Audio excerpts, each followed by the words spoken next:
Good evening, everybody, and welcome to the Toon Review. And we hope you've had an absolutely fantastic weekend. And there's lots of news to bring you. There's lots of Alex has got players at the ready, of course, and the under-21s have been in action, including Sandro Tonali. Italy winning 3-2 after being ahead 3-0 at half-time. It was quite a good game. To the point where we probably should have done a watch-along. England won as well. Anthony Gordon on the score sheet with a header. I didn't watch the England game. I watched the Italian game because, it's Tonali, isn't it? Let's be honest. And he put some beautiful crosses in and deliveries again. So a massive well done to England as well. Now, as usual, if you do enjoy tonight's show, guys, please do smash that like button for us. Vitally important that we keep those like buttons, the like buttons pressed, and keeps us in the search results. And of course, if you're new and like what you see, please do subscribe to the channel. It is free to do so, and hit that notification bell, which will let you know when we go live or we upload any videos. You can donate to the channel as per usual if you hit that $sign at the bottom of the live comments. That will take you through a payment method, and it will also guarantee that you get your comment read out immediately. And you can become a member of the Toon Review by hitting that join button just underneath us. That will then put you straight to the draw for members, draws, and things like that, as well as supporting the channel on a monthly basis. So thank you very much for that. Let's have a look at some of the comments. Andrew, good evening to you. Alicia, Geordie Toon for life this evening, lads. The Toon lads have done us proud again in the under-21s. More to come, hopefully. Anthony Gordon is having a blast out there at the minute. Lawrence, good evening. Julie J, good evening to you. Jock says Tonali's crossing is spot on for me. He doesn't seem to miss with any, does he? That's what we noticed when we did the watch along the other night. He always causes the defenders to have to do something. You know, it's not like the defenders can leave the ball to roll out a play or whatever. They are dangerous balls that he puts in that have to be dealt with by the defense. And I think that's an important thing to note, isn't it, Alex? That's the sign of a quality delivery when you have to make the defenders work. Yeah, I think it's a combination of two things. I think Tonali's delivery from those sorts from corners and set pieces, he's already at that sort of top level anyway. Playing in an under-21s tournament, a lot of these lads trying to mark in a box, it's a bit of a mess. So you're going to have a lot of goals going from set pieces. I think when miscommunication, people not picking up players and markers properly. Yep. So it's all well and good Tonali being. I mean, I'm going to play devil's advocate here because we've all talked about how it will be useful for us. Alex. I do think that at the same time we need to make the most of having good deliveries, which we haven't done as much of as we should have done. Having the sort of size of team that we've got last season. You know, you've got Fabian Schär and Botman should have both had, I think, what was the combined XG? About 8. And I think we've got, how many did they get total? 1, 2, 1. So that's about a 7-goal deficit there. So it's not just down to the deliveries. It's down to our movement and our set piece coaches. And, you know, it's a combination of things. But it will definitely help, especially from sort of angles. They're not going to know where it's going to be coming from, especially over a free kick. If both of them are stood there, Trippier and Tonali, that will help, a lot. Jan, thank you very much for your £5 super chat. This is not a lot, but it'll have to do. Jan, that's fine. Don't worry about it, man. It's very kind of you. Tom Lynch says, Luke Edwards tweeting a few minutes ago that Tonali will sign at the end of the week and will pause to reflect what to do next as a large chunk of funds has gone on the Italian. Billy, knowing how Luke Edwards has performed with his Newcastle United reporting, I don't believe a frigging word he says, to be honest. No. I would imagine that the deal for Tonali will be spread out over 3 or 4 payments, and then that kind of is more spending in the one window, doesn't it? Amortization. Yeah. So, Luke Edwards doesn't have a clue. Although he might have a clue, and he's just playing cards close to his chest for Newcastle United's benefit, which is possible. Well, yeah, but he's also... You know, we've also spent our transfer budget, if you will, to listen to him at the start of the summer window. So, yeah. Alexander says, good afternoon from Houston. Everyone that remembers, I've been in the hospital today. It's my last day as I fully recovered and my leg is saved. That's great news, Alexander. Absolutely fabulous news, buddy. Spike, good evening to you. Hope you're well. Devin, hope you're well. James says, showtime, baby. Baz, good evening to you. Hi, Sarah. Hello to you, Adam. Daniel says, Luke Edwards knows nothing. Peace, love the channel. Thank you very much. We've got a $9.99 super chat from Alexander. He says, thank you for bringing some joy while I've been in the hospital, recovering and almost losing my leg. Fighting depression and PTSD from my time in the Marines has been rough, but you all brought me joy. Thank you very much, Alexander, and it's nice to see you've, as I say, you've got the leg saved.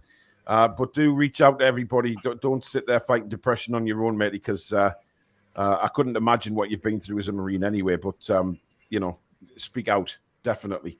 Arturo, thank you for your €10. He says, I think signing Tonali is a mistake.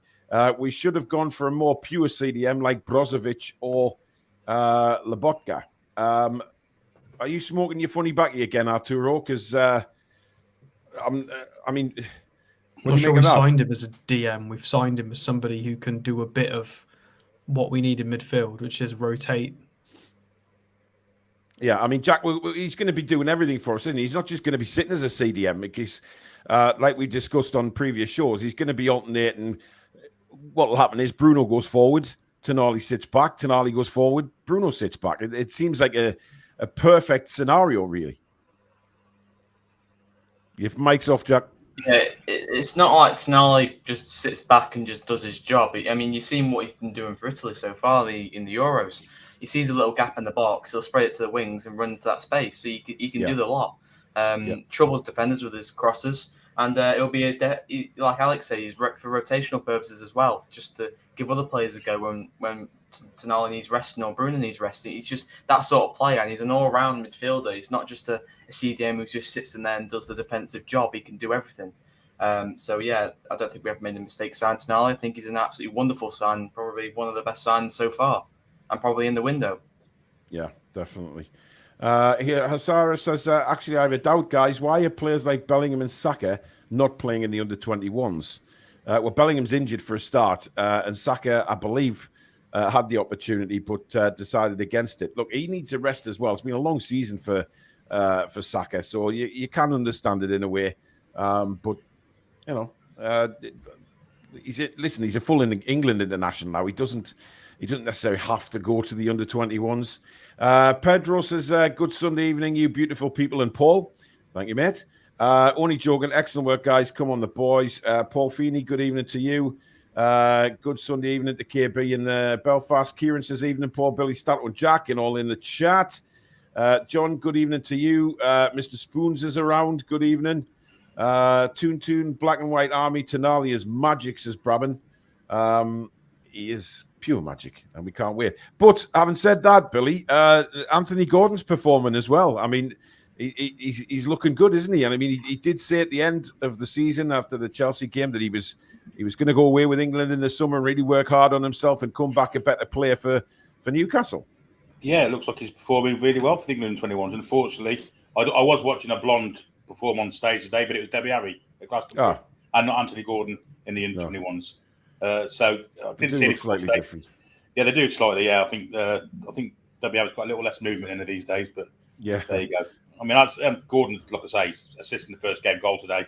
Looks like he's getting some confidence up, isn't he? Absolutely, yeah. I know we've just signed Tonali, but who would you rather sign, Szoboszlai or Maddison? For me, it has to be Szoboszlai. This is certainly a question going around social media, Alex, about the two players. I mean, look, we know what Szoboszlai can do. We know what Maddison can do. For me, everybody knows I'm a big fan of Maddison, but I wouldn't mind either. Yeah, I mean, we've discussed both at length. I think both offer slightly different things. You're going to get more of a winger in Maddison that can do the 8 role, whereas Szoboszlai more of an 8 than a winger. But I guess Cam is fairly comfortable when you push him out there. It's it's just one of those things. Maddison's proven in the league, has scored a bucket ton of goals, got loads of assists over several seasons, and he's proven, peak age. However, Szoboszlai's arguably going to be one of the best players in Europe, captained his country, and is considerably younger as well. So there's a higher skill ceiling there, but it is more of a risk. I'd definitely say Maddison's more of a safe bet. We know what we're going to get. It is what it is. I think we'll potentially get one, and I'll be really happy with whichever one we would get. So I'm not too bothered, to be fair. There's an argument to be made that we could do with a slightly more right-sided cover, because obviously the backup for Miggy is Murphy, and no disrespect for Murphy, but I know he's done really well. But arguably you could say Murphy did better than Miggy second part of the season, to be honest. I would agree, but again, how long is it a purple patch, or is it that he's just has he stepped up in ability and quality permanently, or is this a bit of a run of form for him? It's difficult to know. And then, if we draw a Champions League group with Real Madrid and a bunch of other tough teams in it, and then we do okay in the if we don't get knocked out of the FA Cup first round this time, we might need, if all of a sudden Miggy and Murphy start struggling a little bit, all of a sudden, what do we do on the right wing? Starts to get a bit tricky. So I don't know. Interesting. Either one we get, I'll be happy. Yeah. Paul Tully, thank you very much for your $5 Canadian. He says, new shirt arrived quite quickly. For those unsure on size, I ordered an XL. I'm 6 foot, a medium build, and it fits perfect. If that helps anyone. Wow. Julie J says the latest talk is we've pulled out of the Maddison race. I've seen a couple of them, but I'm not sure. I mean, Jack, if it was down to you, I mean, Szoboszlai or Maddison, where do you lie? I do agree with Alex on what he said about Maddison. We know what we're going to get because he is Premier League proven, and we've seen him before. I'm not too sure. I'd love both of them, but if I were going to choose one, I wouldn't mind either. But if I had to choose one in my life, I'd have to go Szoboszlai. Yeah, Billy, what about you? I mean, they offer different things, don't they? I mean, Szoboszlai is captain of Hungary already. We know what kind of he's got a massive future. Maddison, Premier League proven, and can do a job on the right hand side, which, I'm not sure whether I trust Miggy 100% yet. I just don't know to play there without a right foot. I don't think either of those players could come in and work on the right hand side, if I'm perfectly honest. I think Szoboszlai is younger, but would be more expensive. And obviously, Maddison is probably more expensive than he should be. Leicester trying to create a bidding war between us and Tottenham. So, if I was to choose between the two, I think I'd go for Szoboszlai because I think more value for money. Younger player, maybe £10 million more than what we get Maddison for. So, I think Szoboszlai is the one I'd go for. Interesting. Roger says, where was Gordon playing? He was playing as an centre forward. And he looks reasonably good in that position, to be honest. He's got the pace, and he's certainly an assist and a goal already in the tournament. Predator says Szoboszlai for me over Maddison. I just can't see Maddison being as hardworking as Szoboszlai. I'm not sure about the hard work. I think I don't know. I think Maddison would perform for us. I really do. I don't think. It's tricky to know if he can or he can't. That's not been his instruction at Leicester for quite a while, has it? So yeah, but I think if you're talking about putting the effort in, I think Maddison will give 100%. I don't think there's any reason to doubt him. We don't know what Maddison's attitude is like. Every time I've seen him play, I think he's done all right. But he'll know if he comes to a club like Newcastle or he goes elsewhere. He can't go missing in games. He simply can't, or he will be dropped because the squads are a lot bigger. And he's not going to be first name on the team sheet necessarily if he's not performing. So I think it doesn't look like he's lacking any athleticism. He looks like he's got athleticism and stamina and a bit of speed, a bit of tenacity. It's just not how Leicester have been playing. So if he's playing in a different system with instructions on when to press and how to press, there's nothing to suggest he can't do that. I was all in for Maddison last summer and in January. Yeah, you were. Since then, we've qualified for Champions League, and I think we'd want a little bit better, if I'm perfectly honest. I think Szoboszlai is that player. Listen, I think whoever we get, it's going to be wonderful, isn't it? I mean, if we do go for either one, we may not go for either one. But the stories are pretty much all aimed at Szoboszlai at the moment, to be honest. But the thing is, I do have one question. Is obviously they do profile slightly differently, but did Tonali and Szoboszlai not profile too similarly in terms of where they would play on the pitch? Yeah, interesting. Yeah. Whereas Maddison could theoretically just be pushed right wing in our system, no problem. Whereas I don't know if we'd push Szoboszlai right wing. I think he's more of an 8 or 10.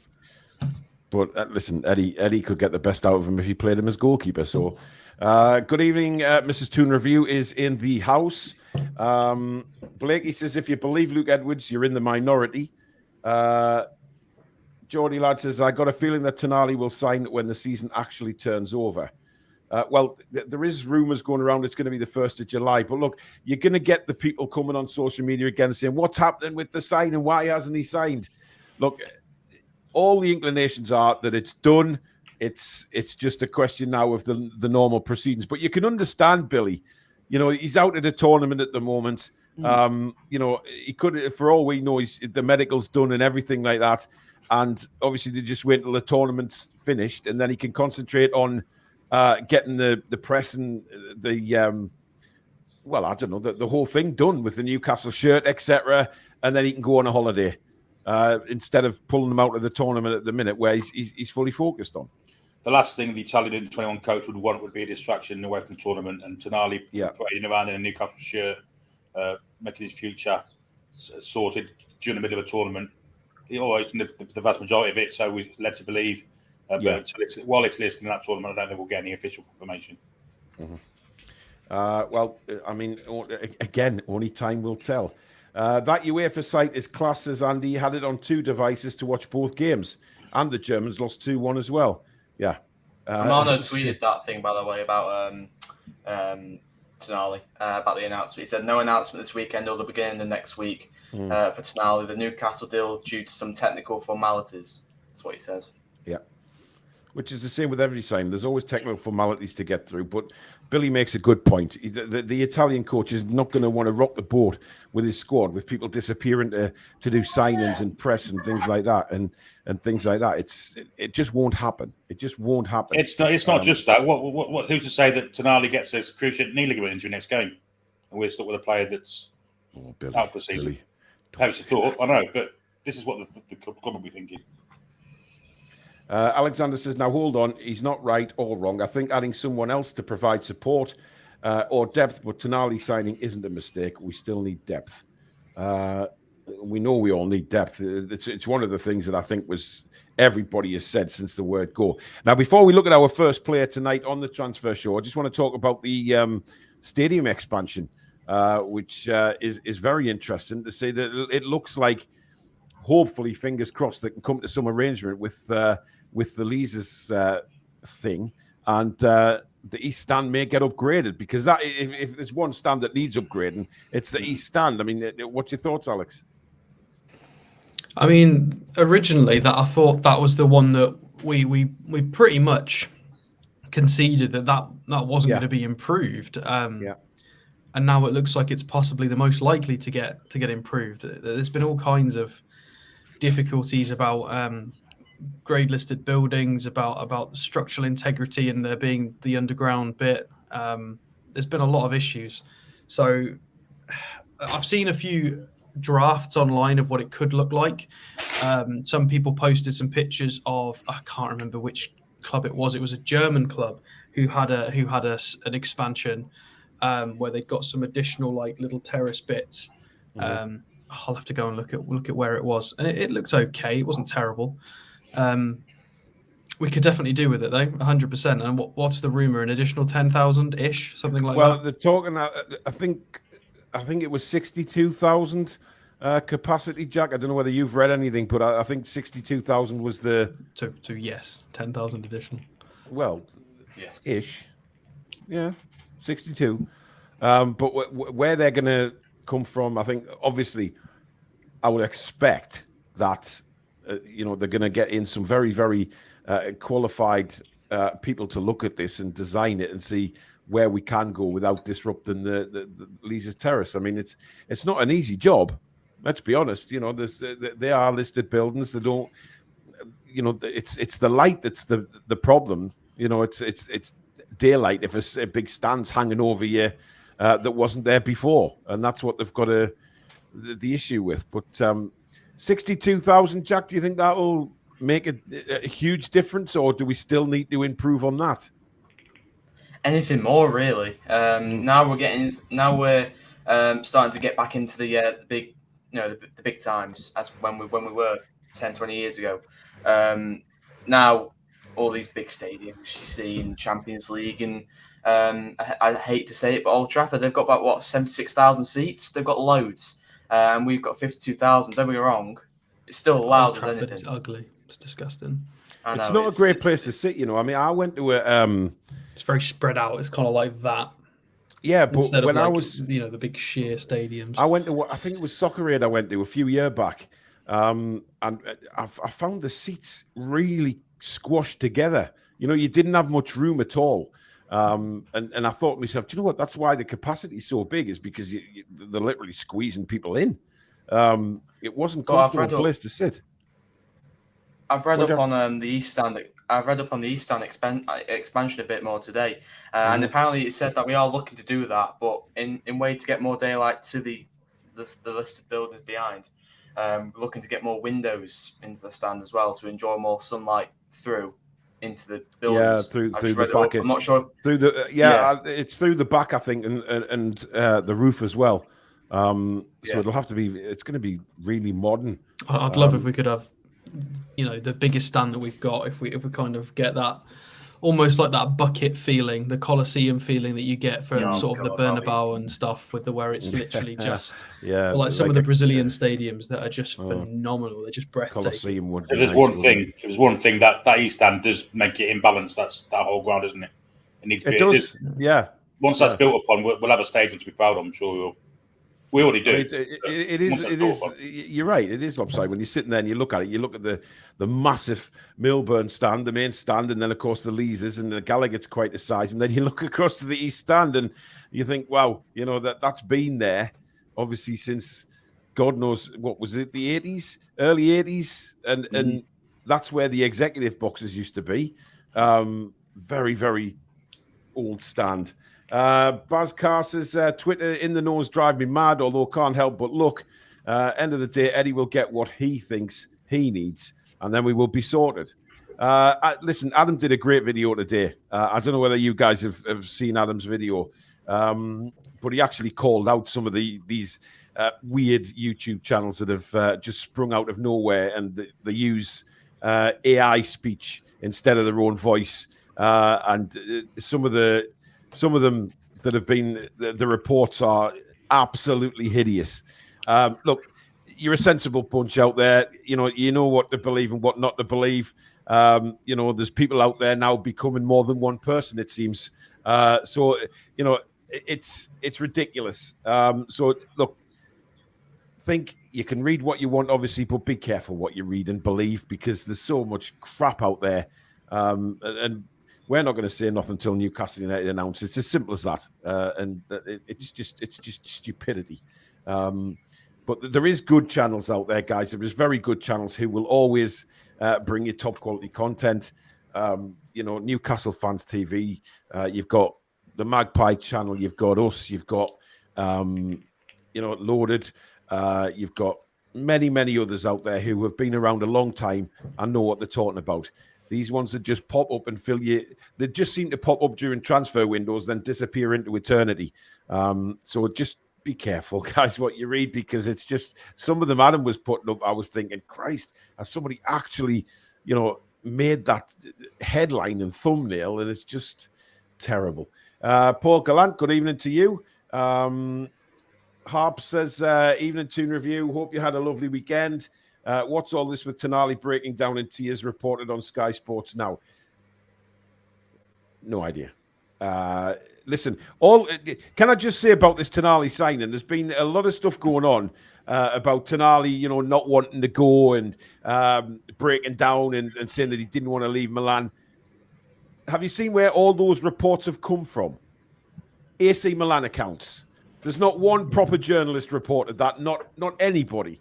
It's spicy, salty, AC Milan fans who are just crying at the thought that they've lost one of their own, and they could lose more if you believe any more. Primarily, it's Alessandro Schiavone, who I'm surprised. I forgot I hadn't blocked. Disgraceful. He was very, very rude to a lot of people over the Botman saga, and he's obviously popped back up this time. A lot of AC Milan fans getting rather confused why they're getting attacked on Twitter. But then, they're making comparisons. There was one woman who I think it might have even been somebody who knows the players at the club, and she literally mentioned, trading Milan culture and people for ours was worse. You can't say that about people. That's disgraceful. You can talk about architecture and your preference, or maybe the food and your preferences. That's fine, but don't start saying, "Oh, we're downgrading people and cultures," and then you're surprised when you get retaliation and backlash. Use your brain, get switched on a little bit. If you're going to throw a punch, expect to receive one back. That's how it works in the world. Definitely. Right, let's have a look at our first player of this evening. Well, it's a Rambat or Amrabat, whatever you want to pronounce it. Sofyan. I mean, the second Amrabat. one, because the first one was wrong, but yeah. All right, Alex. Bollocks to you. Look, it's Amrabat, and he's a bloody good player. Take it away. He is a very good player. So here I offer you a little solution to well, I say problem. We don't have a problem with our midfield, but it is an angle that we've not really looked at. We haven't reviewed a 6 or a slightly deeper defensive midfielder for quite a long time. I remember a while back we looked at Ugarte, and obviously he's gone to PSG. But it's all been sort of 8s and forward players and left backs. So here we go. Amrabat, a proper old school. Well, I think he's brilliant. A metronome of a midfielder. Obviously, there's a lot of hype about him over the World Cup. That's kind of died down now. With Fiorentina, who of course got through to the Conference League final against West Ham, and arguably were a lot more in control in that game. They had a lot more possession and looked a lot more sort of in control, but they didn't ultimately end up winning it. So a little bit more reasonable now, contract-wise. Expires in 2024. He's only on 37,000 euros a week. How much is that in real money? That is £31,000. So very reasonable. He's peak age-ish, about to turn 27. So he's a good age. This season, 2,000 minutes in Serie A and 1,000 in the Conference League. So a lot of appearances. Has played in a double pivot or as a lone 6. Played in a 4-3-3, 4-2-3-1. Nice and varied. He was born in the Netherlands, but obviously plays for Morocco. So let's go down and have a look at the important bits. So really interesting statistics here. It reminds me a little bit of. Well, they don't look spectacular, do they? Well, there is a reason. He has a job. He has a job. Yeah. Is you stand there and you do things. When you get the ball, you do things with the ball, and that's it. You don't do anything else. So he's not going to have that sort of. He's not going to play like Bruno potentially, but this is somebody that can sit there and be a metronome. His passing is outstanding. Pass completion rate is in the 95th percentile, and he's attempting a lot of passes per game. His progressive passes in the 92nd percentile, and his carries are well above average as well. So he doesn't take part in the offensive phase typically. He will give it to other players to go and do the ball progression. He has his role, and he's not going to be scrappy and run around. I mean, to be fair, it's only just below average for most of the defensive statistics. It's not bad. He's not a poor defensive player.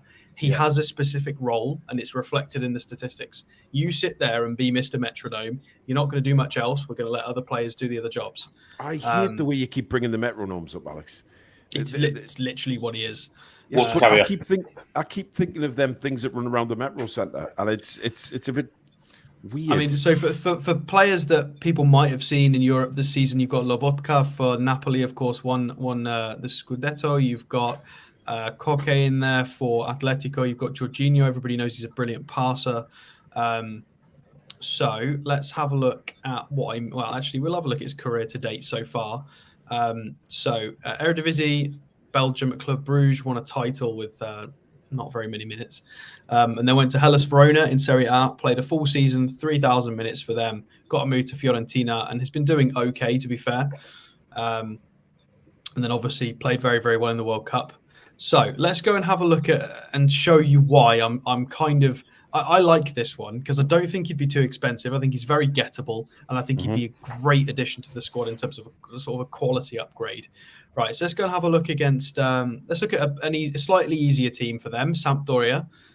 So standings-wise, unfortunately, Fiorentina missed out in 8th of European football, primarily because Juventus obviously got that. They got the points changed. And then Fiorentina got all the way through to the Conference League final. I have no doubts that if they hadn't have been in so many competitions, they might have been able to drag themselves into one of these places. But it is what it is. It's still a very respectable finish. But anyway, against Sampdoria, so they played a 4-2-3-1 with Amrabat on the right-hand side of a double pivot, dropped to 7.9. Harry Winks is in their midfield. I know you laugh every time that comes up. It's Sampdoria. It's just such a... I always forget he's in Italy. So... very, very active heat map. You can see where he likes to sit in that role. Favoured the right side in this game because he's obviously on the right side of a double pivot. I mean, I'm not going to say any words for a second. I'll let people read that. 10 out of 10 long balls, 99 touches, 96% pass accuracy, 86 out of 90 passes. Outrageous. He just sits there and is reasonably perfect with the ball. That is what you get. That is why I'm not too bothered about the other stats. That is why it's so dominant in that area on his FBref profile, is because this is what this guy does. That is the instructions. You sit there and you do what you do best. And he does it rather well, to be fair to him. John Joe Shelby. Well, I think I think that's a bit unfair. I think he's got a lot more to his game than Shelby has. No goals. Well, right. So let's have a look at in a harder game. Napoli, so the champions, they lost this game. He dropped to 7.3. Let's have a look at lineups. So they went in a 4-2-3-1 again, right side. Let's have a little look. Very, very active heat map again in central midfield. Does anybody else think he looks like a hitman? Well, he does with those statistics. He probably is one with those stats. Yeah, look at that. Yeah. So this is against arguably the best team in the league, won the Scudetto by an absolute mile. They were incredible. This guy walks in and puts that performance in. 68 out of 69 passes. He missed one pass.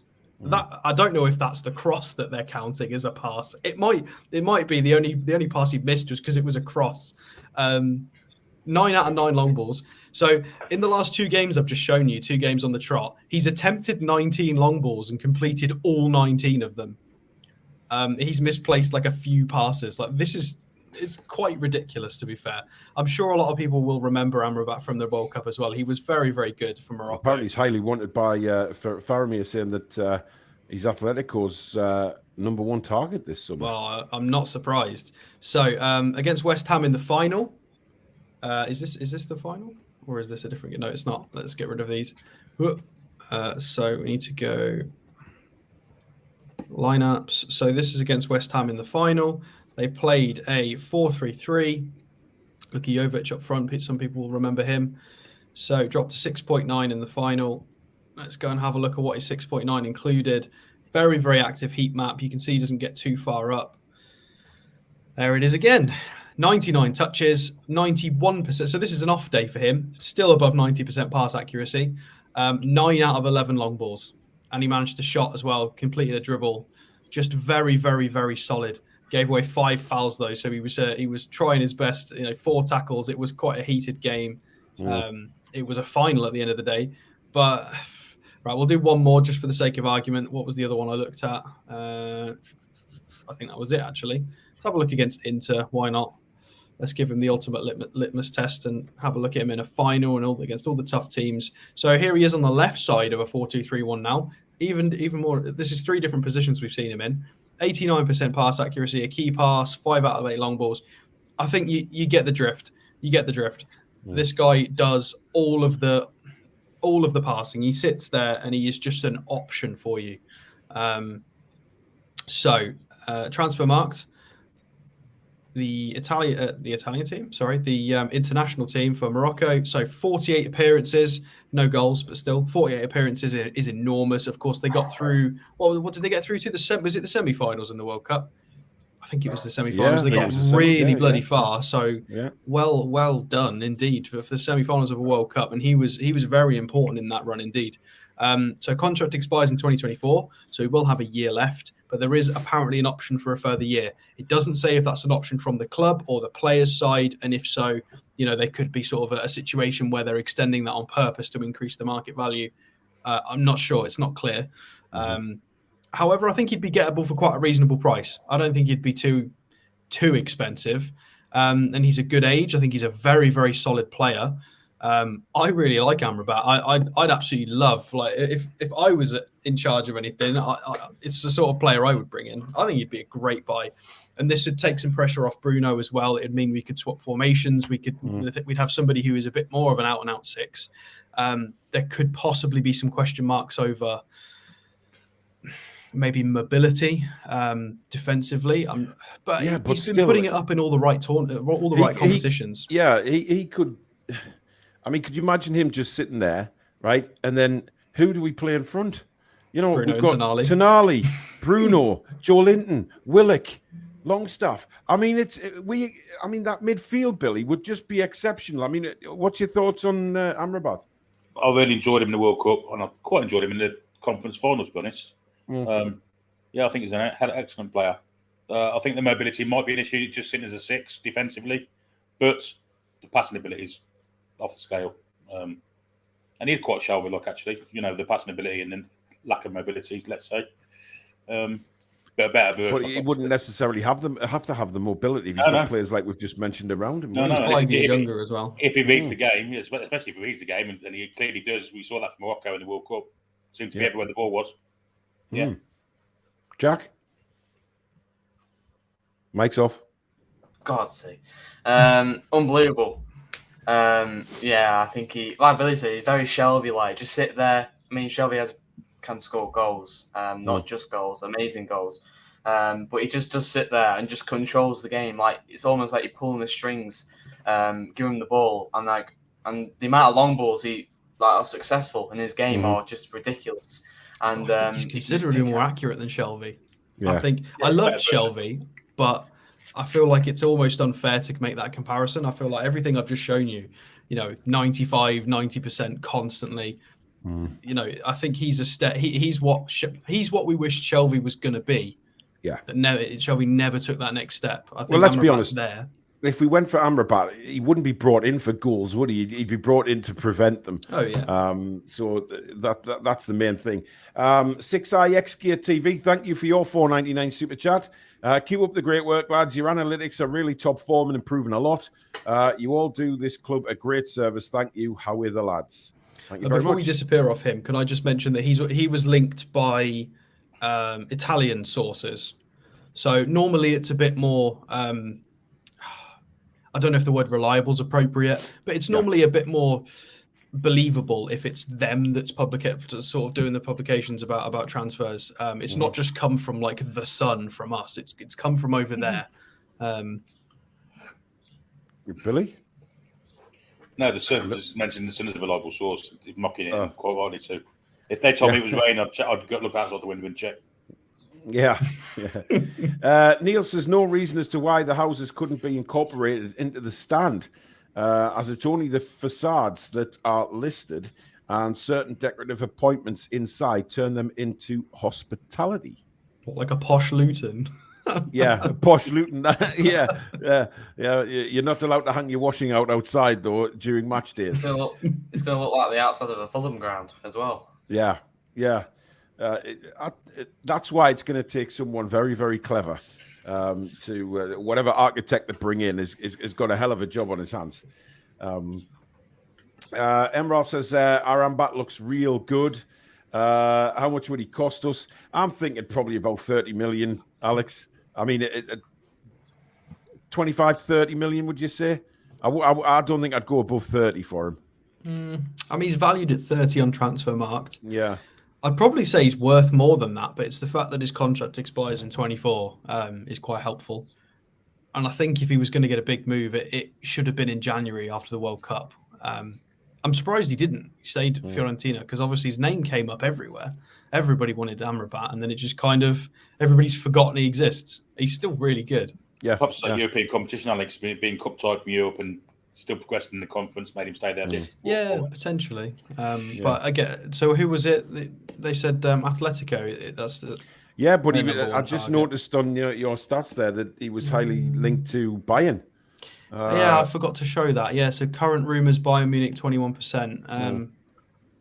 Maybe. I mean, I don't think he'd be a Fiorentina next season. I really doubt think that. that's a massive compliment. The fact that he's linked with Atletico or Bayern to go in and be a midfielder. I think that means we're fishing in the right pond. Oh, look at the cliches coming out of Alex. They're fishing in the right pond there. Hey, John says you need grafters, not all showboaters. Exactly. I mean, you do need some of those players that will do the dirty work. DK35, thank you for your $4.99 super chat. Does everyone agree that after Tonali, left back should be priority, or would Target get more game time with a new DM? I hope Burner's only rotation for Botman. Did anyone see the clips of Jamal Lewis on social media? I mean, Jack, he looked in good shape and really working hard on his game. He used his right foot to curve into top bins. Yeah, he did. Yeah, I saw it a few days ago, but I decided to put it on Twitter, and I'm thinking, I said, do you suggest we keep him for another year to see if we can get something out of him? Because he's got the talent. He's definitely got the talent. When we got him in from Norwich, he's definitely got it. We just haven't really. He hasn't really produced it. But yeah, that's that. Looking at that video, yeah, he was brilliant. And I mean, but then again, he's not playing against them. Yeah, exactly. Yeah, he has enough time. He has enough time to take a touch and bend it into the top corner. But compare that to a real match, I'm not too sure. But he's a fullback, and yeah. Look, I mean, top corner. Everybody knew that he was a decent player when we signed him from Norwich. He was a good player. I'd seen him loads of times. I was really looking forward to seeing him play for Newcastle, and it didn't work out. He's still there. For how much longer, we don't know.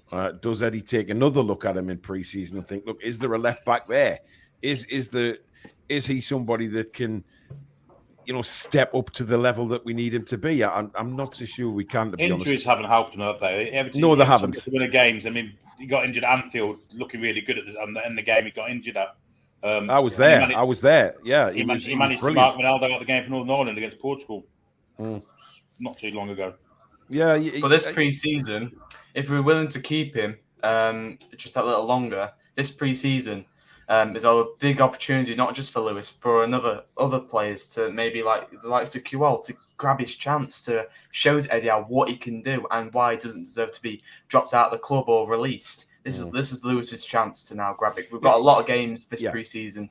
It is a big pre-season for a lot of players actually who are on the border of should they stay, should they go out on loan, should they be sold. So it is a big pre-season for a lot of people. Again, Jamal Lewis is one of those. Night of Knee Gaming says, who do you think loses their place in the midfield for Tonali? Longstaff. It has to be Longstaff. You're not going to leave Joe Linton or Bruno out, are you? It's just no way. Could I just mention one thing as well? I'm this is something that I'm going to have to put up with more than anything is since we've become a bit bigger and more relevant in world football or European football at least. Obviously, there's a lot. Talking about the channel on Newcastle United. Well, both I guess, but no, the team. So there's been a lot of sort of YouTubers and content creators and publications and articles about Tonali and about us and why and how and where he's going to play and for what reason. And some of the analysis has been shocking. Putting Joe Linton on the right, not understanding where Sean Longstaff plays and how or why, where Bruno plays and what he does. Some of the analysis on us has been absolutely shocking.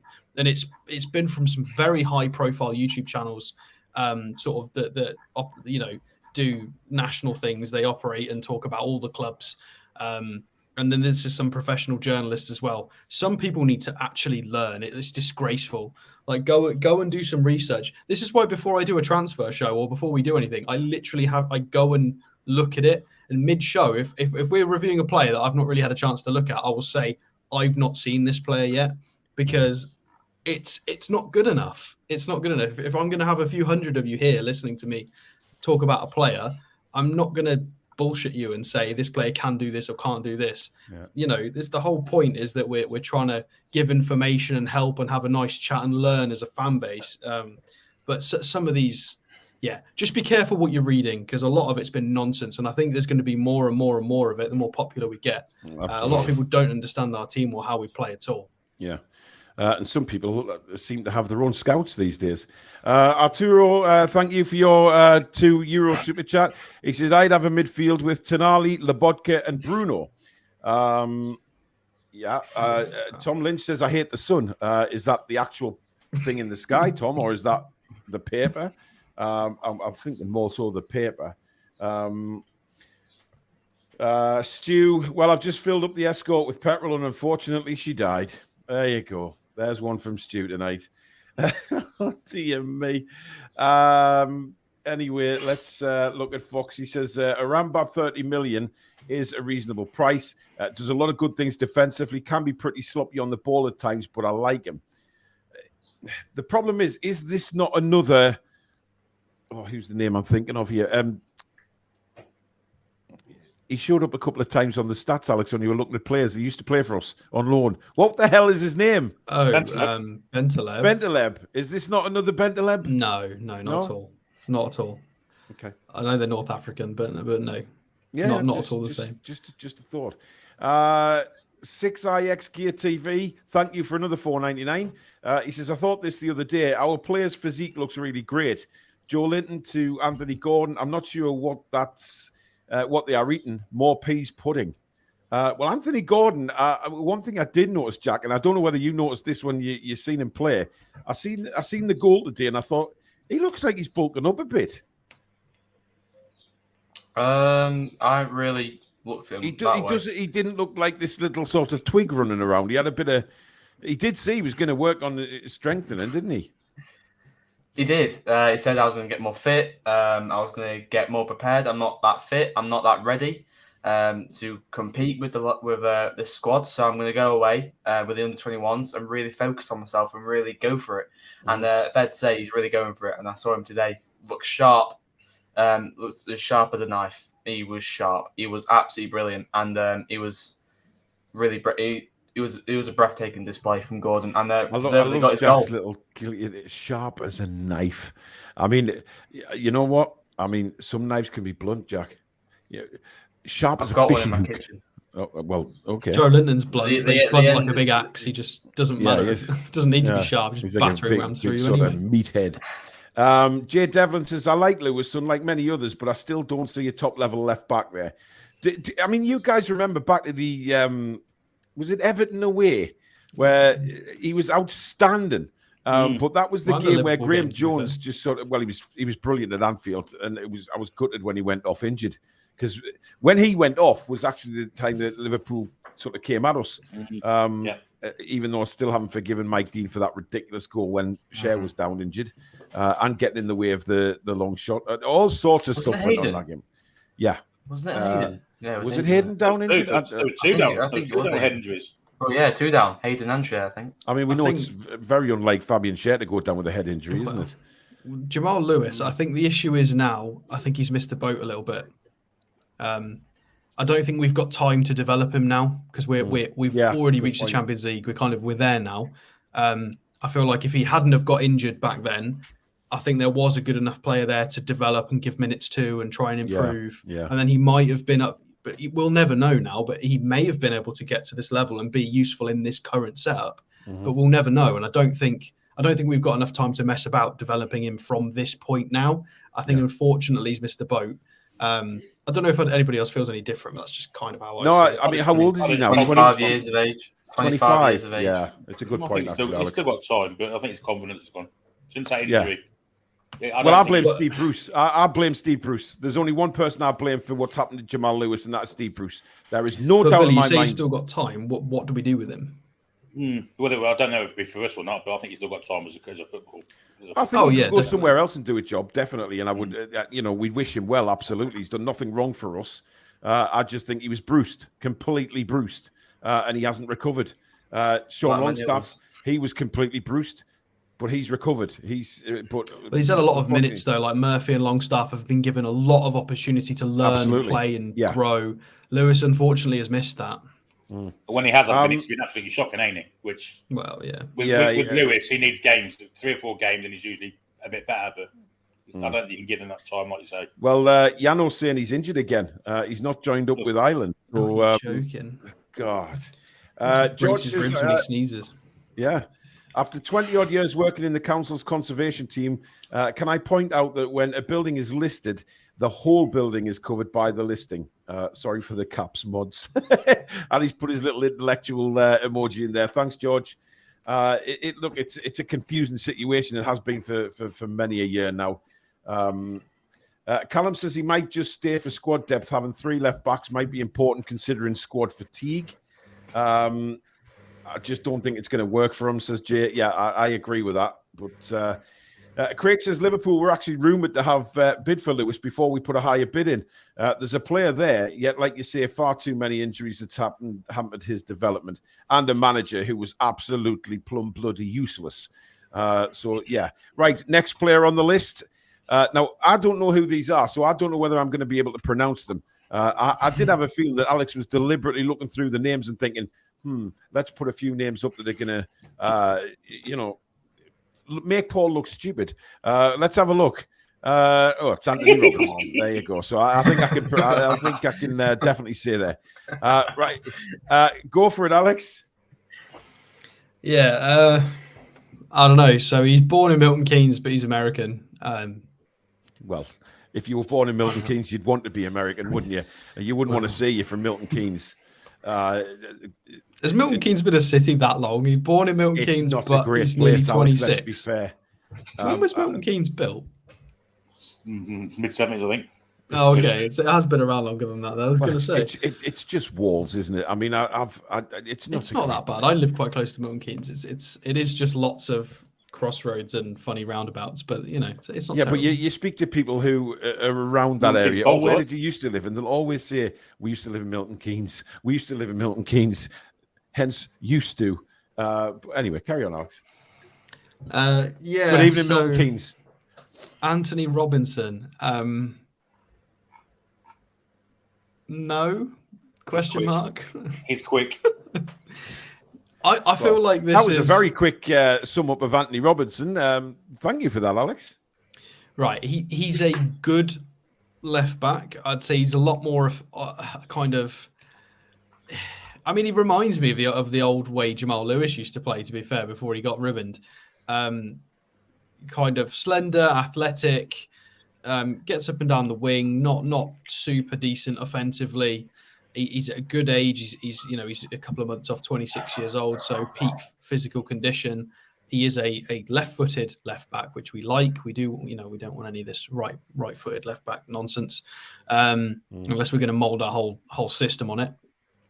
25,000 a week at Fulham is manageable. We can increase that and we could double it and keep it well in line. It's no problems there. Contract is also quite tidy. Fulham have been lining up replacements with the expectation that this guy's going to leave. He's been very involved in the national team. What do they call it? The USMC. US men's night, I don't know, whatever they call it. The US men's national team or something like that. MS. They have a funny acronym, don't they? USCMNT or something like that. That's the one. Yeah, that's the one. Right. So 3,000 minutes in the Premier League. He's done all right for Fulham this year, to be fair. Fulham have had a very good season, gone under the radar. Not many people talk about Fulham, but of course, top 10 finish. So pretty impressive here.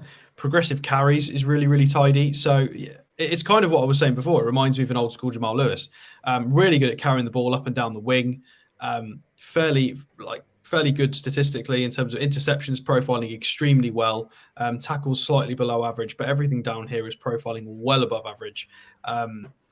Passes are slightly above average there. But it's just about ball progression. He's just carrying the ball, being a proper old school fullback. You could argue that he's got a bit of a sort of a left midfielder vibe about him, but he is missing some sort of offensive stuff that we could maybe do with. It depends what sort of role we're going to give. I just don't quite understand this one. 5'10".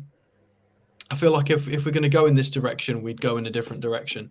That didn't make sense at all, did it? If we were going to go in this direction in terms of position, we wouldn't go for Anthony Robinson. I feel like if we're going to go for a left back, like a pacey left back, we'll go for something a bit more outstanding. Yeah, I feel like we either need to continue down the Dan Burn mould, sort of a big physical left back, or that's not going to impress you, is it, Alex? If we get another Stephen Merchant? No. I mean, we looked at who was it? It was one of the Italians. Was it Hernandez was tall, or was it DiMarco? I can't remember which one was which. One of them was sort of over 6 foot and was impressive. That I feel like we need to either go that way, or if we're going to go for a nippy little left back, they need to be better than Anthony Robinson. We are looking at that next step. Although he does look like he's ready for the next step in his career, in all fairness to him. Mm-hmm. So Semedo, you've got on here, and a few others. I mean, who do I know that I've seen play? Melvin Bard for Nice, I've seen play a couple of times this season. Melvin. Who else have I rocked? Melvin. I mean, that's not a French name, is it? You know what I mean? It's Melvin. Oh, oui. Yeah. Let's go on and have a look at his sofa score. So here he is, Mr. Robinson, rated at 12.8 here, surprisingly, because a lot of the rumours have been sort of between 25 and 35 million, which seems massively overpriced, in my opinion. So where are we going here? Oh yeah. Oh, that made me feel sick then looking at that name. So we've got Balogun playing up front for the wrong team. He should be playing for us. Unfortunately, he's playing for the USA. So Robinson, left back in a 4-2-3-1. You can see, I don't quite know what he's doing there. It must be defensive set pieces wise. So getting involved defensively, lots of clearances, a few blocks and interceptions, as we saw, was the case on his profile. Okay physically in the duels. 1 out of 3 area duels. It's one game. It is what it is. And just sort of a couple of dribbles, average passing. It is what it is. He does what's the phrase? With the tin, it does what it says on the tin. He's one of them. He's a traditional left back. He's okay. He's a good left back. I just feel like if we're going to drop the rumored price for Anthony Robinson is, let's have a look at his thing here. So my current market value is 15, but there's been a lot of sort of 25 plus. I feel like if we're going to drop the sort of money that's being quoted on a left back, I feel like we should go in a different direction. I do like him. He's okay. I feel like before we signed Target, this could have been an option at this point in time. That was kind of the place we were shopping in when we were looking at Matt Target. And now I think we've taken a step forwards and probably should be shopping elsewhere. And I feel like I'm being really harsh on this player, on Anthony Robinson and on Fulham. But I just think I'm not sure he's ready to be playing the sort of football we want to play and have the sort of responsibility. Because Dan Burn had a huge responsibility in this team last season. And whoever we sign at left back, if we do sign one, is going to need. I think he's going to need to be rather good, and I don't think Anthony Robinson is quite there. Well, Magpie 24/7 says Robinson was linked to us 35 million. Too expensive. Yeah, that's crazy. Just had a lovely comment there from Jacka. The most honest thing about the Toon Review is that you don't bullshit the listeners. You give your views on what you know and leave it up to us to decide. Yeah, what's the point? You just end up looking stupid. We can talk about linked players all we want, but at the end of the day, the club will decide where and when they announce players. It's as simple as that. Weren't the MK Dons originally Wimbledon? Yes, they were. Mm-hmm. And then there was a breakaway and they formed AFC Wimbledon, who are now back at Plough Lane, incredibly. But the new Plough Lane does not look anything like the old Plough Lane. Remember the old Plough Lane, Bill? I do, yeah. Yeah. It wasn't great, was it? I mean, it wasn't the place you wanted to go and play football if you was an elite member of the first division. God, no. Especially they scared a few people. Vincent Jones, yeah. Terrible. Troll says Romano making it clear we have signed Tonali. He is ours, in other words. I don't think there's anything to worry about. But, you will get that side of the support that will panic and think, why aren't we announcing it now when they just need to wrap things up and realise that Tonali is on international duty at the minute playing in the under 21 Euros. Dan Kane says you shouldn't sleep on Anthony Robinson, not to mention the jersey sales an American brings. Interesting. You American, Dan? Yes, by he any is. chance? Yes, he's a good friend of the channel, Dan. He provides a lot for this channel. No, I know he tweets and sends yeah, stuff. He's a good guy, is Dan. I'm not. I tried to say this. Look, he's a good player, but I think we need to be buying more than good player at this point, especially because we have arguably that's the position we've kind of failed in. I think. I don't think Target's worked as a signing. We've failed to move on Jamal Lewis. Paul Dummett's kind of up in the air. Like Dan Burn's the only player that's really worked, and we didn't sign him as a left back. It was an accident that he's kind of ended up being part of the solution. It wasn't. I don't think he was signed to do that. So arguably, we need to get the next left back. The next left back we sign, we need to hit the nail on the head with it. It needs to be a good signing, I think. And I don't think Anthony Robinson is the answer. As good as he is. Robinson, lots of times he goes to sleep an awful lot. His pace gets him out of it more often than not. Sometimes it doesn't. It's not for me. Reminds me of Max Aarons, actually. Do you remember Max Aarons for Norwich, the right back who's still back in the Championship? It reminds me of Max Aarons, but on the left side. Jack, what do you reckon? When I've seen that Anthony Robinson last season for Fulham, he's very fast. He's a very fast fullback, and I do like fast fullbacks in my team. But I don't think he's.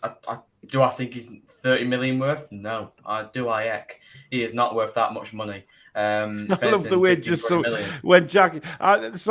Just when you talk, you just let that little Yorkshire twang slip in there. Do I as like?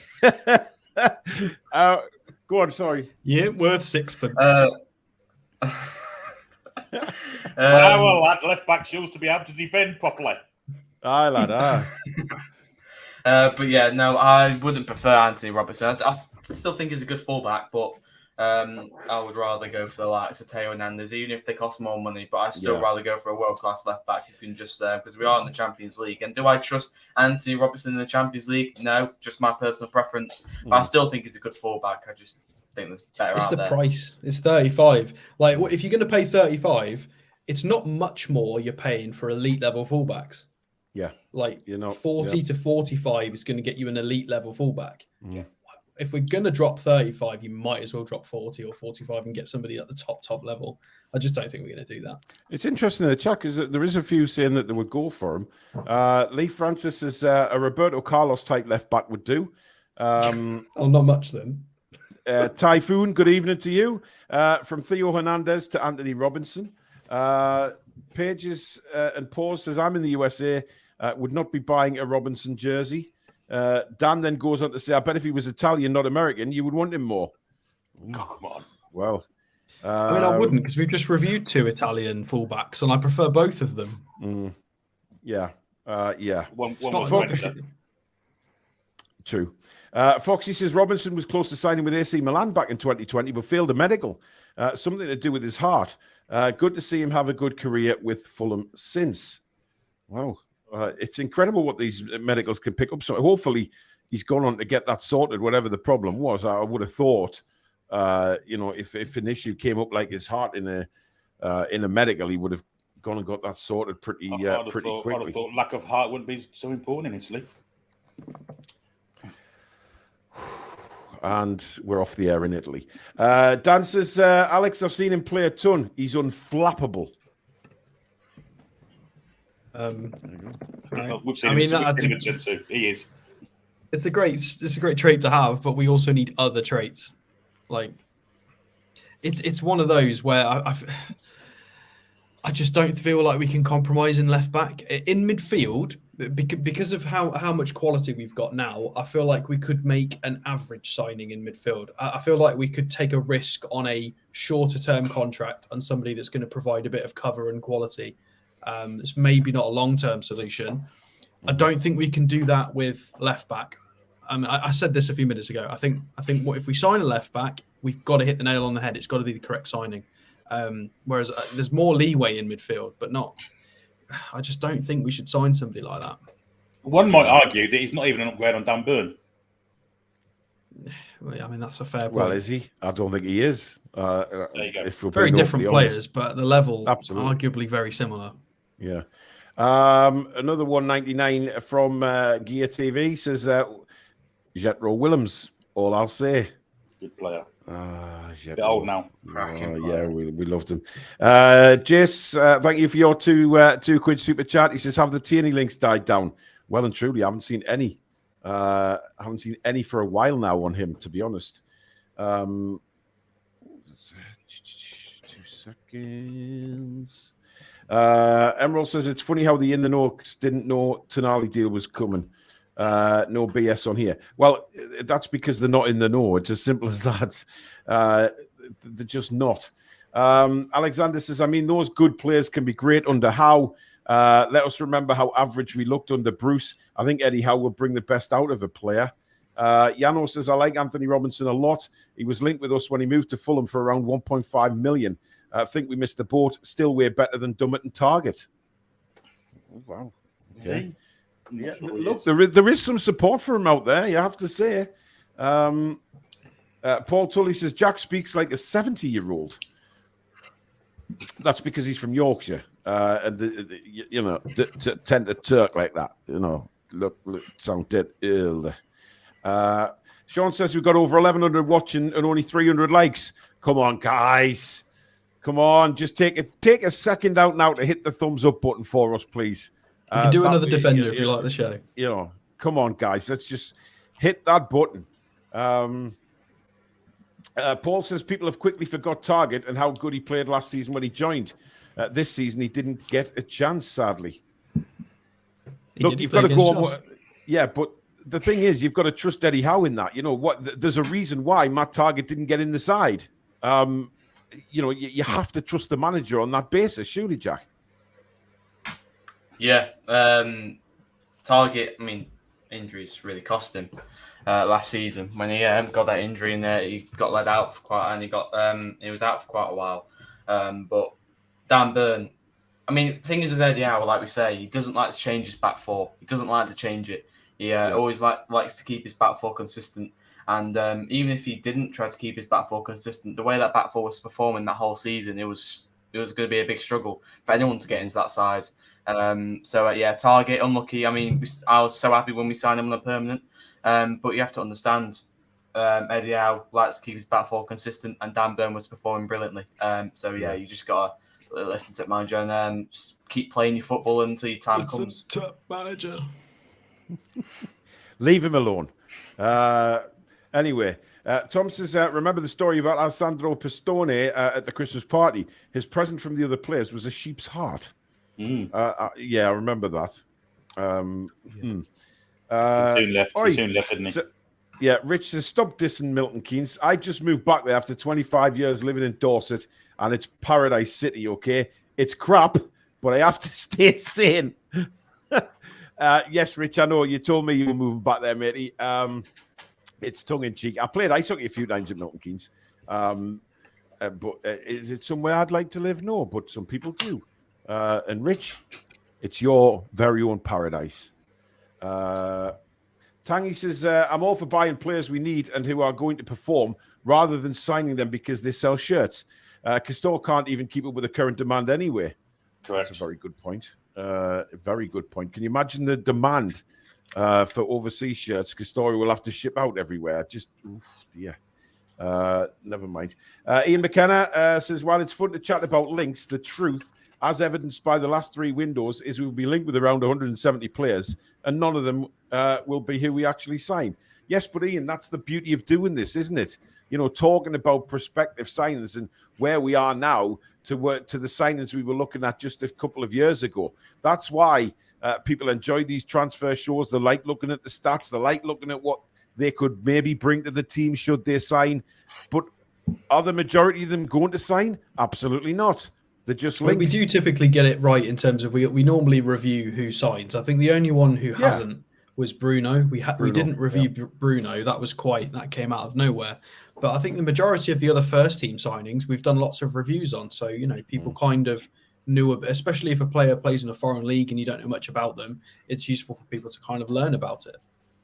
And then when we do sign them, obviously we do a show specifically on that player and look at what they're going to bring to the side, and we take a more in-depth look at their previous performances for other teams and where they're going to be moving forward, squad and things like that. So we do cover it a lot more depth when they do sign. Who's this left back Fernandez dude? He's at AC Milan League. Go and check him out. Magpie says Target played well and then got injured, and he came back. Others had stepped up, like the ASM situation. That is a good point. Dan Burn, let's be honest, he did step up to the plate. He did perform, Billy, and he gave Eddie Howe a difficult job to drop him. He did. There was no reason to drop Dan Burn. He defended really, really well last season. And when Matt Target did come in, he always looks a little bit rusty. Needed games, couldn't get on because of Dan Burn's performances. Sod's law, really. Jay says, thank you for your £2, Jay. Maldini said he'd come. I bet he still got it. That wasn't Maldini. That was Big Frank Chippers. A lot of people, again, taken in by that, including a few scouts. Pages and pauses. Castore don't even allow player names and numbers for online sales now. No, they don't. I mean, it's crazy that. It really is. But, that's just the way they are. Paul Gallant's, he's back. I don't know where he's been, but he's back. Jordy Howieman says, yeah, David, that experience was still fabulous, but now, oh my God, we are going places. Yeah, indeed. Dan says, weren't you guys live on air when Bruno was announced? I feel like I remember that. We might have been, actually, because it came out the blue. And I remember, I'm pretty sure you were quite excited, Alex. He got announced in Brazil, didn't he? I mean, I knew about him, but it was purely because I'd looked at Paqueta more, and I'd watched Leon specifically to watch Paqueta and Dembele as well. And then I watched Bruno as kind of a byproduct of watching those other two, and knew he was a decent player. I didn't know he was obviously going to be quite this good. Well, it was all on Paqueta, wasn't it? We all thought Paqueta was going to be this and that and the big cheese, and then we went for Bruno. Right, final player of the evening is Joachim Andersen. Where's he from, Paul? He's from Denmark. Whereabouts in Denmark? Frederiksberg. He is indeed. Well done. You kiss my ass. You didn't think I'd get that one, did you? There you go. So, and it is Joachim as well, by the way. And don't anybody try and change me. It's not Joachim. That was Julian. It's Joachim. I mean, I don't know how they say it in Danish. They might say Joachim. It but my auntie's Swedish. It's Joachim. Okay, I knew that. So not Danish then. Alex, trust me. Get on with it anyway. Right. So this has been one that's been cropping up for the last sort of 2 weeks. I think it has cropped up a few months previously as well, but I don't think we reviewed him when the links came around the first time. So we're doing it this time, just in case he signs. So, I mean, it has legs, this one, to a point. I'm just not so sure about why Palace would let him go, because they'd probably ask for quite a lot of money, to be fair. Contracted until 2026, a decent centre-half, a good age, 27 years old, on modest wages. Well, he's on good wages, to be fair. That's quite a fair whack. Even for Palace, that's quite a high wage. But he's a really, really solid defender, and I don't know why Palace would sell to us. I think the only way we would get him is we'd have to pay considerably more than he's worth. But he is worth quite a lot because he's Premier League proven. He's highly rated, Alex. He's a very highly rated player. He's good at his long balls. It'd be competition for Fabian Schär.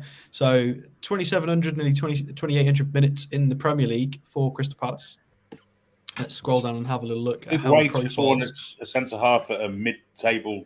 Absolutely, it is. Isn't it? 80 grand a week. Yeah.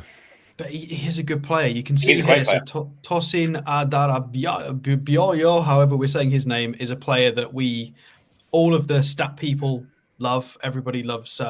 Although the Fulham fans are all quite confused, and a lot of generic YouTubers that just talk and don't actually look at analysis. They're all a bit confused about these sorts of links, but Good player, anyway, we're talking about Anderson specifically now, but you can see he's profiling very well. You've got Eric Dyer in there. I understand who makes mistakes, but still, when he's not making mistakes, profile's okay.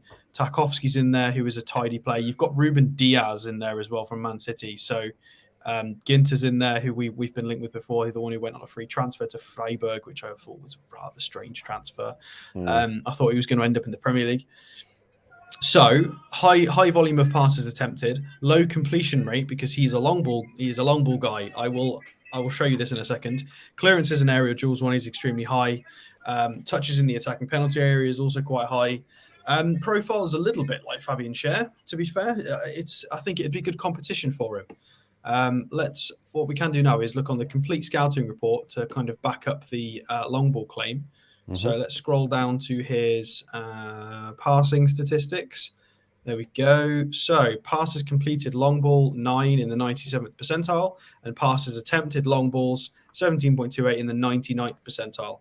Passes into the final third as well for a centre half is in the 90th. So this kind of backs up and kind of it shows you why he's quite low in the pass completion statistic, because he is trying to dink it over the top to a lot of Palace's runners and whoever's up front. So there is a bit of reason as to why that is. So let's have a little look. Let's scroll down. 33 million euros. I think it'd be a bit more expensive than that. I think they'd ask for more. So Denmark against Northern Ireland in Euros Championship qualification.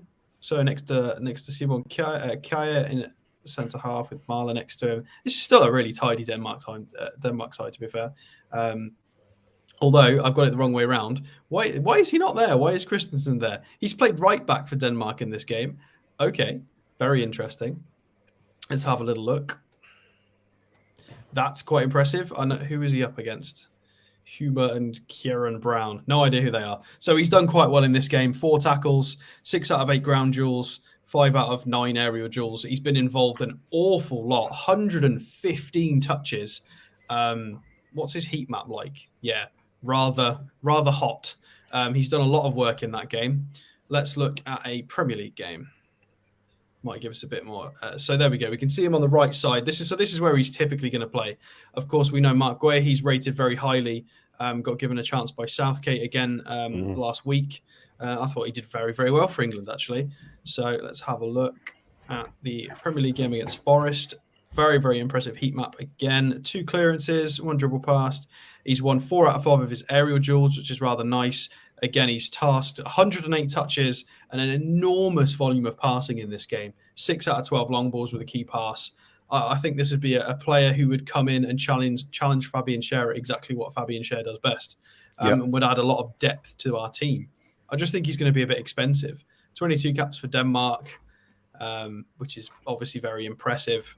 30 million current market rate, can arguably play on either side of the defence, sort of left-sided centre-half, right-sided centre-half. Apparently right back, according to Denmark as well. Transfermarkt seems to think that we are the rumoured club in for him, which, it backs up why we're looking at him. Interesting career to date. He's been around. You've got Eredivisie there. You've got Serie A in there. He's played Lyon. A lot of experience, to be honest. A lot of experience. I just feel like this sort of level of experience and quality is going to be rather expensive. I'd love him. Like, ideal situation, this guy's contract is expiring now or in a year, and we can get him on the cheap as really, really good cover. I think he's good enough to challenge Fabian Schär for a starting role. I don't think he's bad at all. I think he's a tidy player. And he's 4 years younger than Fabian Schär as well. So, I think offer Lascelles the other way as part of the deal. Well, I mean, yeah, but you're swapping somebody who can pass for somebody who can't pass. That's the problem. That's very true. But I'm not going to tell why that. I just think the money in the contract is the only thing being prohibitive here. But in terms of the profile, I'm not sure which way the club want to go in terms of a Schär understudy. Do they want to go kind of a Botman route and get somebody way better to just be a starter who's like really, really good? Or are we going to go in this direction where we get something a little bit more sensible, a little bit older. I'm not sure which direction the club want to choose with centre halves. No idea, but I would love him at the club. I think he's brilliant, very underrated. Billy, what's your thoughts on Anderson? Yeah, big fan. Proper defender. Very like Cher. Potentially even better than Fabian Cher, if I'm perfectly honest. But the wages seem to be a bit inhibitive, if I'm being perfectly honest. 80k for centre half, the mid-table side. He's going to want more than that to come to our side. I'd love him. I think he's a great player. I think he's a really good player. Jack? I'm just checking I'm not on mute there. I think he's a brilliant cover. Fabian Cher, like Billy said, we could potentially start over Fabian Cher, and he's definitely one to look out for. I mean, 4 years younger than Fabian Cher. Brilliant centre back, and I'd love him at Newcastle United. I think he'd be brilliant. And the one thing I do remember about Anderson is that headbutt with Darwin Núñez. He's that sort of defender who knows how to get on the strikers' nerves and put them off their game, and can really get in their head and can play their game better than the strikers. So yeah, brilliant player. Yeah. I agree. I think he would be a very good addition to the squad. And like Billy says, I think he could give Fabian a run for his money. And it's somebody that could come in and as part of the squad build, have quality replacement quality. If Anderson comes in and has 3 or 4 good games on the trot, Cher's going to struggle to get back in the team. So it could be one of them. Yeah. If he comes, he's going to want maybe 100k, maybe a bit more. You're not going to pay 100k a week for someone that's going to sit on the bench. Absolutely not. That's also a very good point. But he wouldn't do that necessarily, though. You could sign him on the pretense that you want him to challenge for the starting spot and that we're going to be playing 55 to 60 fixtures next season. I agree. But you're also saying that Jamal Lascelles is going to get no minutes next year, which I wouldn't be too unhappy with. I think he's out the door. Nothing he's going to go out the door. Well, I wouldn't mind him playing in sort of, well, again, I say that, I wouldn't mind him playing in the Cup, but I'm sick of us getting knocked out in the first round of the bloody FA Cup, so... Yeah. Well, look, I mean, whatever you think of him, he's come in a couple of times last season and done really well, hasn't he? So, as a sort of backup, is he that bad? I don't know. But I'm with Billy. I think he's going.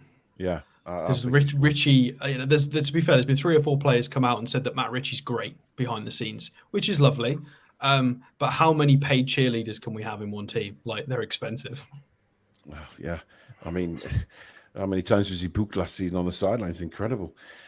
Anyway, there you go. That is another transfer show done and dusted for tonight. Very, very exciting times coming up for Newcastle. There is no doubt about that. Now, what we're going to do after this show is we're going to plan the whole week out for shows. So if your notifications go a bit crazy, either later on tonight or tomorrow morning, it's just because we're scheduling the full week so that we don't have to sit there and just put a late show up at the end of the day. Right, can we get rid of this guy, please? Because he's an absolute dickhead. So can we get rid of him? But anyway, nice of you to join us, though. Right, as I was saying, we're going to plan out the week ahead, and just so you know, and you don't think, oh God, how many notifications are coming through from the Toon Review. So basically, it's that's why we're doing it, and we don't have to sit there every afternoon thinking, right, what show we're going to do. We'll plan it out in advance from now on, so you've got a full week of shows to look forward to, and we also know who's presenting, who's coming on, what sort of show we're doing. Alex isn't panicking at 10 minutes to whatever time we're starting and thinking what show we're doing. So, because he does keep us on our toes. So that's what we're going to do. Thank you very much for watching tonight. You've been absolutely fantastic as usual. Over 1,100 watching on a Sunday night. I mean, that is fabulous. Thank you so much again for your support. It really is incredible. If it wasn't for you, we wouldn't be here. So thank you very much. Thank you to the Super Chatters. Very, very kind again, as you usually are. And, of course, brilliant work from the Mod Squad. And fantastic to have you with us on a Sunday night. Thank you to Alex, Billy, and Jack. And lots of news shows coming up during the day as well next week. So keep your eye open for those as well. And we'll see you for the next live very, very soon. Enjoy the rest of your Sunday evening, guys. Good night. How are the lads? How are the lads? Come back and check on some green.